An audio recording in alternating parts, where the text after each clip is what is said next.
অনেককে আমি লক্ষ্য করছি যে ন্যায়সঙ্গত যুক্তিসঙ্গত কথা বলতে ভয় পাচ্ছেন। একবার সাহস করে দাঁড়িয়ে গেলে, যেটা আবু সাইদ রংপুরে প্রমাণ করেছেন, ভয় কাটতে সময় লাগে না, আধার কাটতে সময় লাগে না, কিন্তু ওই সাহসটাই খুব জরুরি এবং সেই সাহসের অভাব এখনও আমরা বাংলাদেশে দেখতে পাই। আগের সরকার তো একরকমের ছিল, তার নানা ইনস্ট্রুমেন্ট ছিল, নানা শক্তি ছিল, অর্থ ছিল, অস্ত্র ছিল। এখনও এক ধরনের ভয় মানুষের মধ্যে কাজ করছে। একটা ভাবাদর্শিক লড়াইয়ের মধ্যে বাংলাদেশ পড়ে যাচ্ছে এবং আমি এই ভয়টাকে অনেকটা বলি কাগজে বাঘকে ভয় পাওয়া। কিন্তু আমরা অনেক সময় বুঝতে চাই না, স্মরণে রাখি না আসল বাঘও আছে এবং আমরা কোনো বাঘ দেখতে চাই না। আমরা বাংলাদেশে জনগণের শাসন দেখতে চাই, জনগণকে ক্ষমতাবান দেখতে চাই এবং যে কোনো পরিস্থিতিতে ওই আসল বাঘ যদি সামনে এসে দাঁড়ায়, অনেক ক্ষেত্রেই জনগণ হয়তো সমর্থনও দিয়ে ফেলবে, কারণ নানা কারণে জনগণের মধ্যে অস্বস্তি আছে, অশান্তি আছে, জনগণ অতিষ্ঠ। দোষটা সব সরকারকে আমরা নাও দিতে পারতাম যদি তারা ঠিকঠাক মতো বিহেভ করতো। আমি সবার কথা বলছি না, আমি বলছি সরকারের যে অংশটা সবচেয়ে বেশি ভোকাল, সোচ্চার, তাদের কথা। 2 বছর সময় চেয়ে ফখরুদ্দিন সরকার কিন্তু পার করে দিয়েছিল এবং সবাই তাকে সমর্থনও দিয়েছিল। হ্যাঁ, রাজনৈতিক দলগুলো অনেক সাফার করেছে সেই সময়, কিন্তু যে কোনোভাবেই একটা নির্বাচন তারা করতে পেরেছে। 2 বছরের আগে তাদেরকে মাঠ থেকে সরাবার জন্য কোনো উদ্যোগ রাজনৈতিক দলগুলো সেই সময় গ্রহণ করেনি।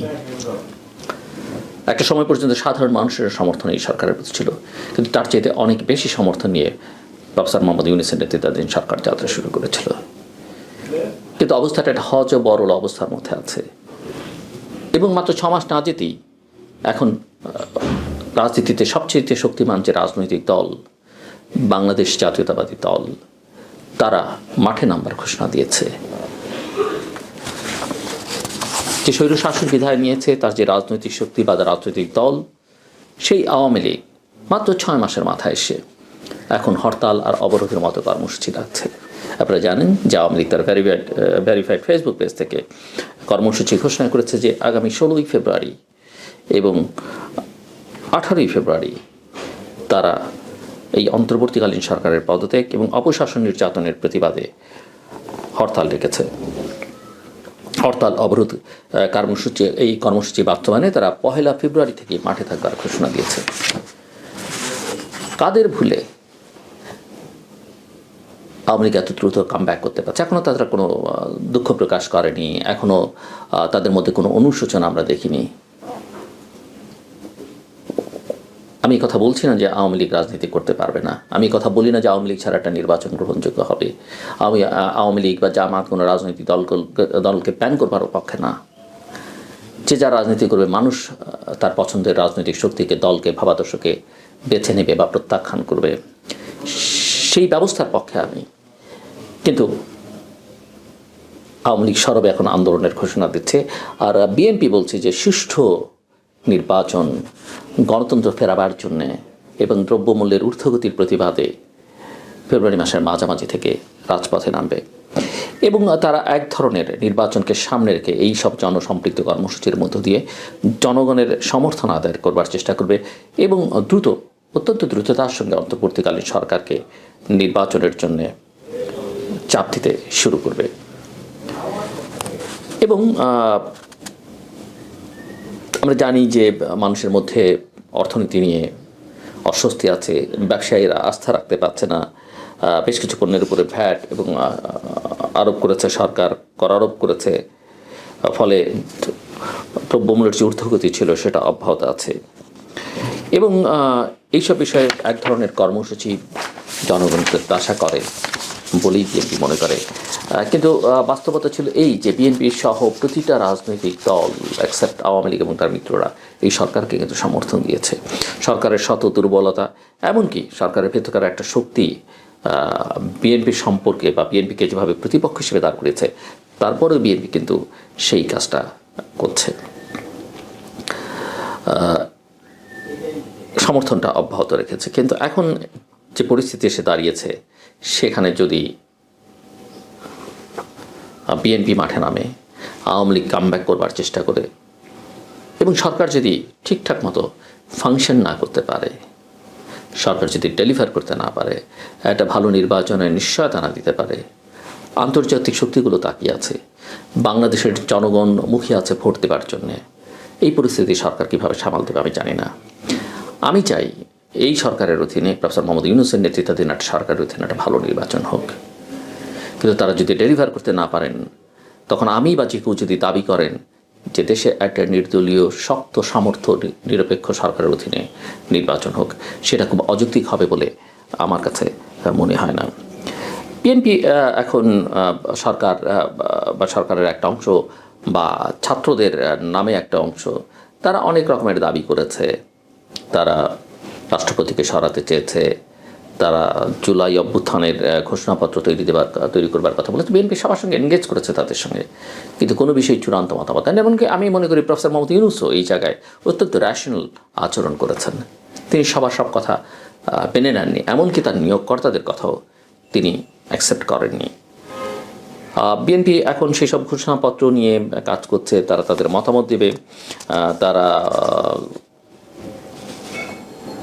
৭২-এর সংবিধানকে বাতিল করবার যে ঘোষণা বা দাবি ছাত্রদের, সেটাকেও গ্রহণযোগ্য বলে মনে করছে না। এমনকি বিএনপি তার যে প্রেস বিজ্ঞপ্তি এই কর্মসূচি সংক্রান্ত, সেখানে শেখ হাসিনাকে সাবেক প্রধানমন্ত্রী হিসেবে উল্লেখ করেছেন। সো তারা একটা কনস্টিটিউশনাল পলিটিক্স করতে চাইছে। অ্যাট দ্য সেম টাইম যারা এত বড় বড় কথা অনেক সময় বলছেন, তারা ভুলে যাচ্ছেন যে তারা বর্তমান সংবিধানের আওতায় তাদের কার্যক্রম পরিচালনা করছেন। আওয়ামী লীগের আগেও রাস্তায় নামার কর্মসূচি দিয়েছিল, ঘোষণা দিচ্ছিল 10ই নভেম্বর, আপনাদের অনেকেরই মনে থাকবার কথা।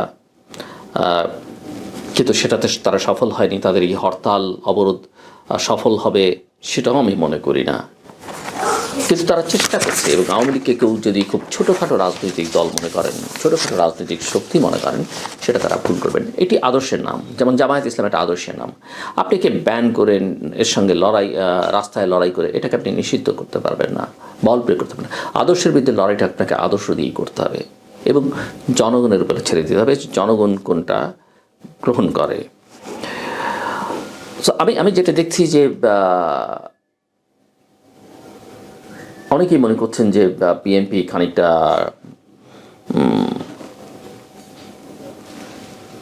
কিভাবে বলা যায়, এটা বিএনপি খানিকটা ডিরেইল হয়ে যাচ্ছে এবং বিএনপির বিরুদ্ধে নানা রকমের সমালোচনা, বদনাম তৈরি করা যাচ্ছে এবং সেটা করে আসলে কেউ কেউ সুবিধা পাওয়ার চেষ্টা করতে পারেন।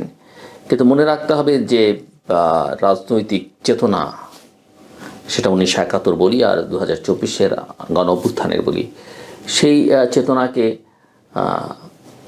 সার্বিক বিচারে যদি ধারণ করা কোনো রাজনৈতিক শক্তি থাকে, সেটা হচ্ছে বিএনপি এবং তার মিত্ররা। এখন পর্যন্ত ক্ষমতায় গিয়ে তারা কী করবেন সেটা সেই গ্যারান্টি আমি দিতে পারবো না বা কেউ দিতে পারবে না। এবং এটা এখন মোটামুটিভাবে স্পষ্ট যে আন্তর্জাতিক শক্তিগুলো এই বিষয়ে তাদেরকে সমর্থন দেবে। তারা একটা দ্রুত নির্বাচন চাইছে, কারণ কেউ এখানে ইনভেস্ট করতে পারছে না, কেউ বাংলাদেশকে ঘিরে তাদের পরিকল্পনা সাজাতে পারছে না। একটা অনিশ্চয়তার মধ্যে এটা একেবারেই সম্ভব নয়। অনেক ক্ষেত্রে আমরা যেটা দেখছি সেটা হচ্ছে যে নানা রকমের বয়ান হাজির করবার মধ্য দিয়ে পরিস্থিতিটাকে খোলাটো করবার চেষ্টা কেউ কেউ করছেন। কেউ কেউ আমার সাম্প্রতিককালের বক্তব্যগুলোতে বা আমার সামাজিক যোগাযোগ মাধ্যমে কোনো কোনো স্ট্যাটাস দেখে বা আমার টেলিভিশন শো দেখে আমাকে একটু ট্যাগ করবার চেষ্টা করছেন, যা আমি বোধহয় আওয়ামী লীগের দোসর। যেমনটা আওয়ামী লীগ শাসন ক্ষমতায় থাকাকালে আমাকে বিএনপির দোসর বানিয়ে ফেলবার চেষ্টা করা হচ্ছে। কিন্তু সমাজে নিরপেক্ষ মানুষ থাকা দরকার, সমাজে নিরপেক্ষ বিশ্লেষক থাকা দরকার। আপনি সেটা গ্রহণ করতে পারেন, না করতে পারেন, আমার কথা ভুল হতে পারে, কিন্তু আমি পেশাদারিত্বের সঙ্গে যেটা মনে করছি সেটাই করছি। কারো বিরুদ্ধে আমার কোনো ব্যক্তিগত বিদ্বেষ নেই, কোনো গোষ্ঠীর প্রতি পক্ষপাতিত্ব নেই, রাগ অনুরাগ বিরাগের কোনো বিষয় আমার সঙ্গে নেই।